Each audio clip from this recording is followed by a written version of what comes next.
చంద్రబాబుకు అపశకునాల మీద అపశకునాలు ఎదురవుతున్నాయి. ఆయన ఏం చేద్దాం అనుకుంటున్న కాలం కలిసి రావడం లేదు. ఇప్పటికే నారా లోకేష్ పాదయాత్ర ఇలా ప్రారంభించాడు, అలా తారకరత్న ప్రాణం పోయింది. ఎంత ప్రయత్నించినా తారకరత్నను బతికించుకోలేకపోయారు. ఇప్పుడు చంద్రబాబు కుప్పంలో ప్రచారం నిమిత్తం ఆ వెంకటేశ్వర స్వామికి పూజలు చేస్తుండగా అపశకునం ఎదురైంది. చంద్రబాబు ఏది ముట్టుకున్నా పట్టుకున్నా సర్వనాశనమే కనిపిస్తోంది, వినిపిస్తోంది. ఆయన కుమారుడి తీరు కూడా అంతే. వారు ఎవరితో వెళ్లినా గత కొద్ది కాలంగా వినాశనమే ఎదురవుతోంది.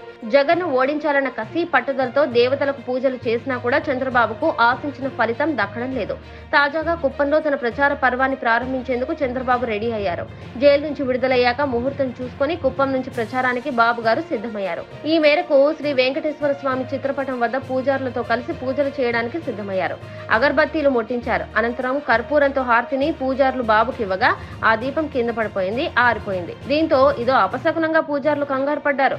మన బాబు గారు మాత్రం యథాలాపంతో ఏదో మొక్కుబడిగా పూజలు ముగించారు. దీన్ని బట్టి బాబు గారికి దేవుళ్ళు దయ్యాల మీద అంత ఇంట్రెస్ట్ లేదని, కేవలం మంది కోసం మాత్రమే పూజలు చేస్తున్నారని, ఆయనకు నమ్మకాలు లేవని, వచ్చేసారి కూడా బాబుకు గెలుపు రాదని ఈ అపశకునాలే సూచిస్తున్నాయని అర్థమవుతోంది. ఇప్పుడు ఈ వీడియో వైరల్ గా మారింది.